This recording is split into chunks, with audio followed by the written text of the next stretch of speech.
Olá, pessoal, bem-vindos a mais um bate-papo tributário, né? No vídeo de hoje a gente vai falar um pouquinho sobre sociedade em conta de participação, planejamento tributário envolvendo isso. Então, o professor Pedro Anã vai explicar para a gente o que que é uma SCP, né? Qual que é a diferença de tratamento entre os tipos de sócio da SCP, o sócio ostensivo e o sócio oculto, como que eu posso usar a SCP como instrumento de planejamento tributário, né? Quais são as obrigações fiscais e contábeis da SCP e também como é que o CARF tem visto, né, julgado esses casos aí envolvendo sociedade de contraparticipação. Então, professor Pedro, mais uma vez, obrigado pela parceria e bate-papo tributário. E, pessoal, não se esqueçam também de se inscrever ainda, quem não se inscreveu no canal, se inscreva, dê um joinha no vídeo, deixe seu comentário também e divulgue, se quem puder divulgar, né, esses vídeos, ampliar aí o conhecimento, enfim, a gente agradece. Professor, passa a palavra, então. Obrigado, Jorge. Obrigado a todos aí por, né, estar nos prestigiando, né, o nosso canal aqui e o nosso bate-papo tributário. E hoje a gente vai estar falando de mais um tema de planejamento tributário, que é a famosa sociedade de contas de participação, né? Dá para fazer planejamento tributário utilizando a sociedade de contas de participação? Então a gente vai olhar isso e ver se é possível ou não. Então, eu também fiz uma pequena apresentação referente a, a esse tema, né? Então vamos falar sobre isso. Então, é, a base legal, né, da sociedade de contraparticipação, para quem, né, quiser estudar, são os artigos 991 e 996 do Código Civil. Então, sociedade de contraparticipação, o que que ela é? Ela é uma sociedade, né, que não teria personalidade jurídica, né, então, portanto, para fins legais, ela é um contrato firmado entre dois sócios, né, no mínimo, no qual você tem o sócio ostensivo, que é aquele que aparece, que é aquele que seria, né, que vai fazer as obrigações, vai contabilizar as operações, e tem o sócio participante, que era chamado de sócio oculto, né, ou seja, aquele que não apareceria, mas hoje seria sócio participante, seria, na verdade, o investidor do negócio, né? Então, qual que é o objetivo de uma sociedade de participação? Eu não quero ter aquela formalidade de ter que montar uma sociedade, de ter que ir na junta comercial, de ter aquelas obrigações, né, referente àquela sociedade. Então, simplesmente, eu, Jorge, a gente se conhece, a gente tem um interesse comum e decide montar uma sociedade de contas de participação, no qual eu sou, por exemplo, sócio extensivo, o Jorge é sócio extensivo, e um de nós é sócio participante, porque existe a confiança, e para justamente isso tenha uma direitos e obrigações. Eu vou fazer um contrato regulando quais são os nossos direitos e obrigações, no qual isso vai ter validade caso haja uma desavença entre nós, né? Então, é uma coisa mais para poder proteger, nos proteger. Mas para fins, né, de sociedade, quem vai aparecer é o sócio ostensivo, que no caso seria eu, seria o Jorge, ou seria qualquer sociedade, né? Então, é ele que vai aparecer perante o público. Só que isso é uma relação privada que nós temos entre a gente, né? Hoje, o fisco exige que tenha CNPJ, então a SCP tem que ter uma CNPJ, por quê?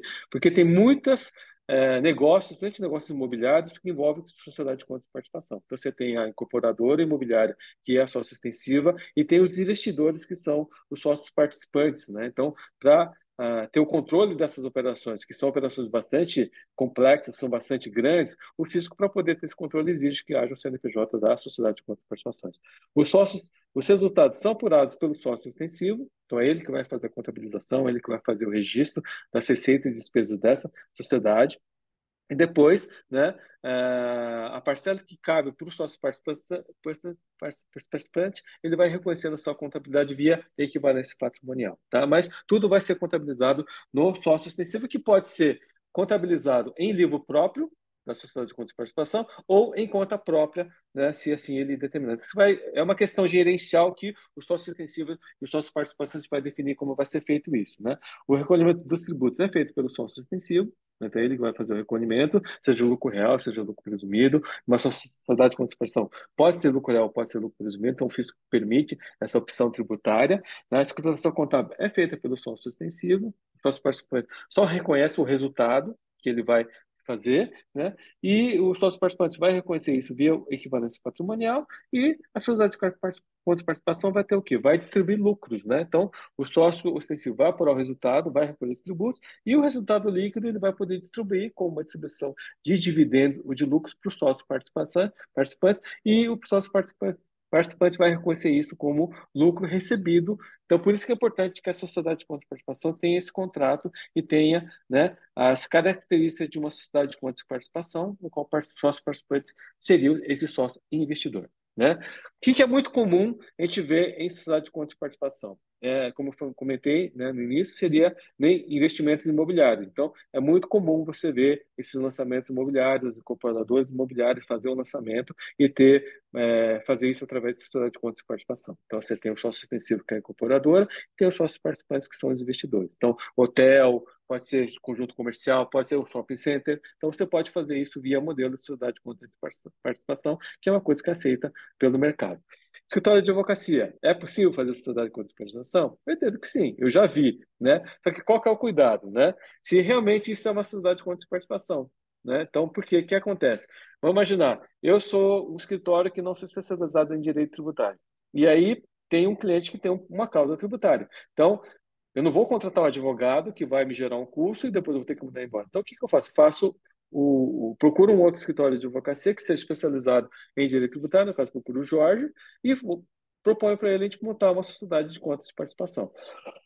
Então, para fins do cliente, quem vai aparecer é o meu escritório e o Jorge vai prestar o serviço, né, para mim. E aí, a questão, qual que é o objetivo de fazer essa estrutura? É para que o Jorge não tenha bitributação quando receber os honorários deles. Porque se eu fizer isso, não fizer uma sociedade de participação, o que vai acontecer? Eu vou receber, vou tributar, vou distribuir para o Jorge o resultado e o Jorge vai ter que tributar novamente. Né? Então, qual que é o cuidado que tem que ter?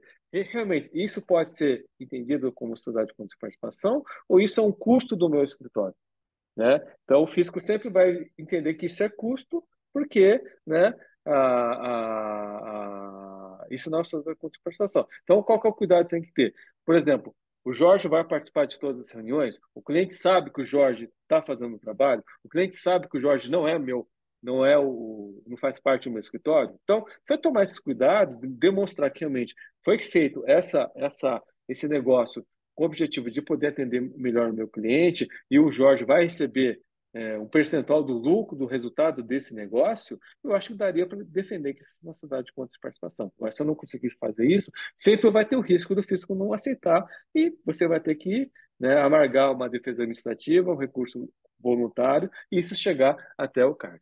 Nós temos casos de hospitais, no qual o sócio extensivo é o hospital, o sócio oculto seria, o sócio participante seria os médicos, e até é um caso do CARF que a gente vai analisar em relação a isso, e nós temos caso de escola, né, o caso de faculdade, no qual a faculdade é o sócio ostensivo e os professores seriam os sócios participantes. E aí, né, a gente pode extrair disso aí, né, Jorge? Isso é um modelo de alternativo de projetualização, né? Então, em vez de eu fazer a pejotização, o que eu faço? Eu faço isso através de sociedade de contas de participação. Qual que é o objetivo final? É que o sócio participante não tenha uma bitributação, no tribute novamente aquele resultado. Então, esse é o objetivo que eu entendo que o mercado faz e procura adotar através da sociedade Porque de contas de participação.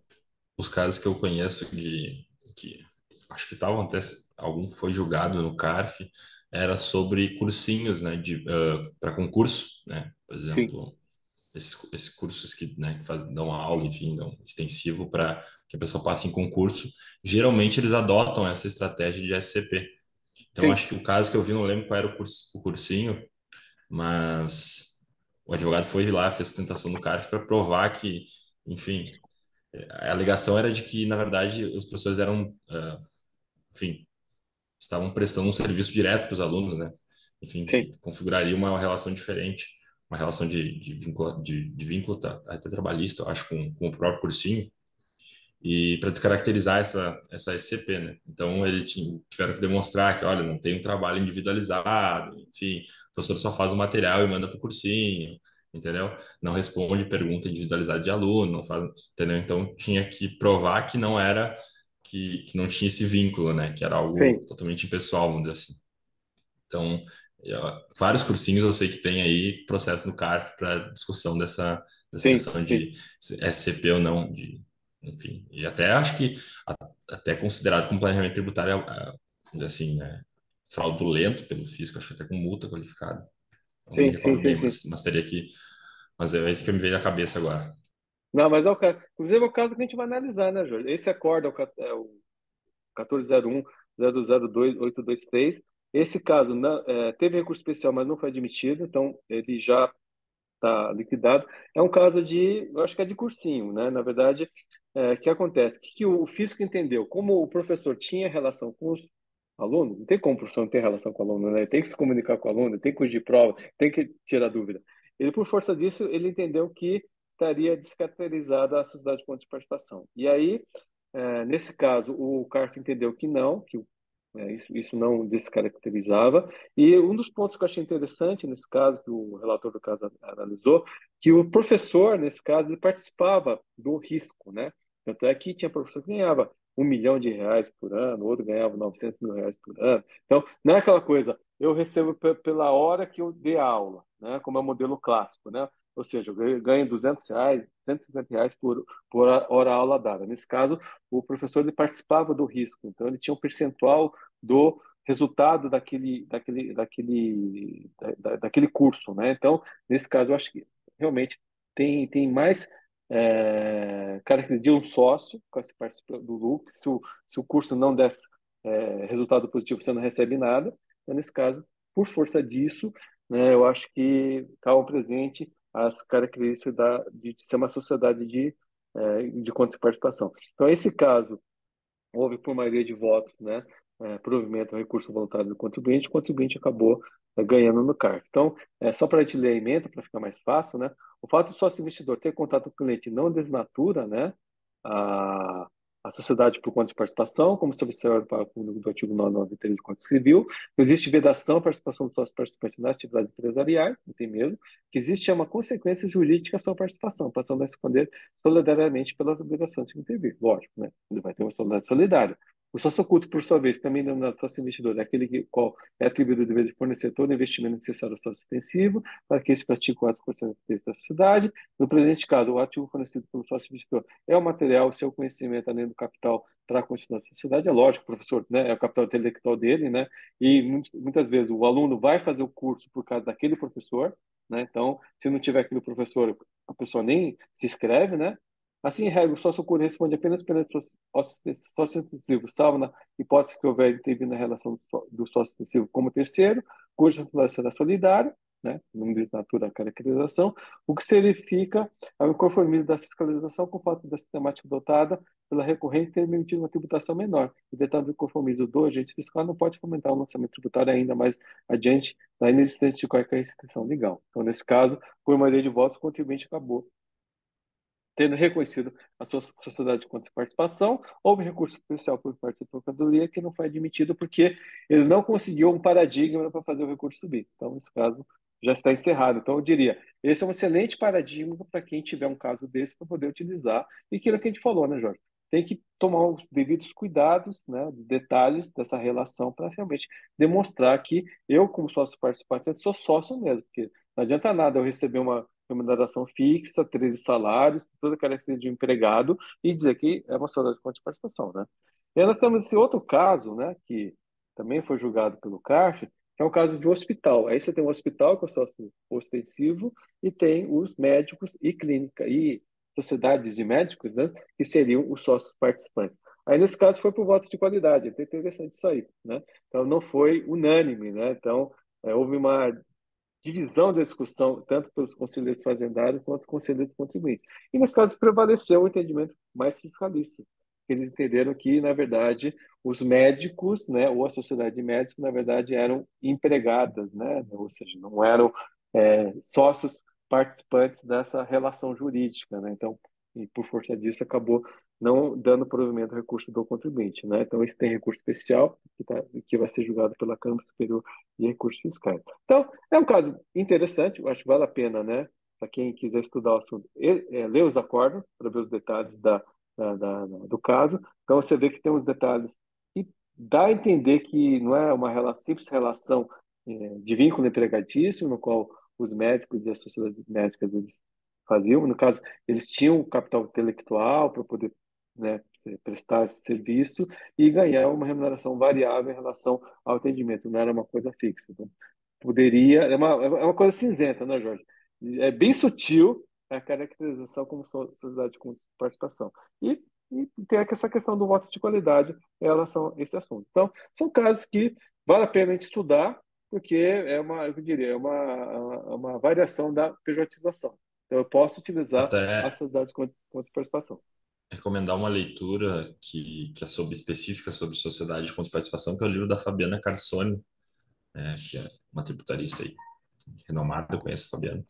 E Sim, ela fez a dissertação de mestrado dela foi sobre a sociedade de conta de participação no direito tributário. Então, um livro bem completo sobre o assunto, praticamente para quem quiser realmente aprender, ter um conhecimento mais específico sobre a SCP, né, no direito tributário. Eu recomendo então a leitura desse livro da Fabiana, que eu acho que não é muito caro, não. Ele tem no site da NSM Livros, né, que publicou pelo IBDT ali, por ser do IBDT. Então, esse livro realmente vai esmiuçar, né, qual é o tratamento tributário da SCP, enfim, vai trazer esses julgados, né, envolvendo essas questões. Então, recomendo bastante o livro da Fabiana aí como de costume, sempre recomendo leituras, né, ao final dos vídeos.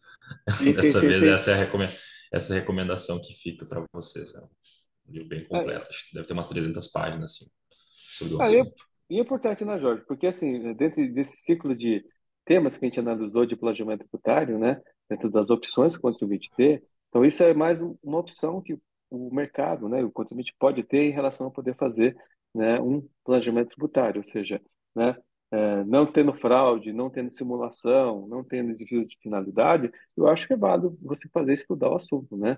Então, dentro do que a gente sempre falou, tomar os devidos cuidados nos detalhes da operação, a questão de não economizar em certos detalhes para poder implementar a execução da operação para ter a validade do planejamento tributário. Então, a gente vai ver que a maioria dos casos que o contribuinte acaba perdendo, qual que é o motivo? Porque ele peca na execução e peca no Fez detalhe de mal fazer feito. aquilo, né? E faz mal feito, né? Então na ânsia de querer economizar. Então, acho que tem que sempre botar na balança risco-benefício, né? Então, eu acho que isso que tem que levar sempre em consideração. E esse é o nosso objetivo, né? Dar ferramentas, né, para quem está nos assistindo, para poder estudar e ter é, bagagem aí para poder, quando ter um caso concreto, tiver uma dúvida, uma reunião, poder dar o dever de assessoria para o seu cliente. É exatamente isso, né? Além claro, a gente quer passar aqui um pouquinho, né, do assunto, mas o nosso objetivo é incentivar vocês que procurem, né, se especializar mais no assunto. Então, isso aqui é apenas enfim, uma introdução mesmo para que vocês procurem, né, enfim, vão atrás de leituras, de ler os acordos do CARF, porque realmente é com isso, né, e com a prática, obviamente, que vocês vão realmente aprender, né, e colocar dentro da cabeça o assunto, né. Acho que a Sim, prática, sim. principalmente, acho que os dois, né, aliar a teoria à prática, né. Nenhum dos dois sozinhos vai dizer assim, vai tornar a pessoa completa, mas acho que a união da teoria e da prática, sim, faz a pessoa ser vamos dizer assim, conhecer Sim, sim. completamente o assunto. Sim, Acho sim. que é Porque, isso. porque você tem a ferramenta, né, Jorge? Então, você tem o conhecimento em direito tributário, em direito societário, direito trabalhista, direito penal, comercial, financeiro, contabilidade. E aí, com essas ferramentas, quando você pega aquele diamante bruto, você consegue lapidá-lo para transformá-lo numa pedra preciosa. Então, esse é o nosso objetivo. É isso que a pessoa tem que entender, né? E, e o conhecimento que vai levar a isso, né? Que muita gente acaba fazendo, quer seguir o caminho mais curto, então simplesmente copiar e colar uma tese que estão falando, tal, não sei o quê, não estudar com devida profundidade, e aí quando se depara com aquele caso concreto, com aquele diamante bruto, você não consegue lapidar, você até quebra a pedra, então a gente tem que tomar cuidado com aquela coisa, é, saber onde bater para poder lapidar aquela pedra. Então, esse é o nosso trabalho, esse é o conhecimento que acaba trazendo, né? E eu acho que isso, a experiência ajuda bastante. Exatamente isso. Então, agradecer mais uma vez, professor, por mais um encontro e por mais um bate-papo. E agradecer também quem está nos assistindo. Não se esqueçam aí de se inscrever no canal, dar um joinha e também compartilhar o vídeo aí para que o conhecimento, né, enfim, esses assuntos sejam divulgados, né, para mais pessoas também conheçam o direito tributário. Mas é isso, professor. Muito obrigado mais uma vez pela Eu parceria que, e até o próximo vídeo, eu que até a próxima agradeço, semana. Jorge, também pela parceria, né? Por estarmos juntos aí ano de 2023, né? E vamos continuar aí com esse projeto aí, porque, né, a divulgação de conhecimento é bastante importante para a comunidade jurídica. Obrigado a todos e até Isso a mesmo. próxima. Até, tchau, tchau. Tchau, tchau.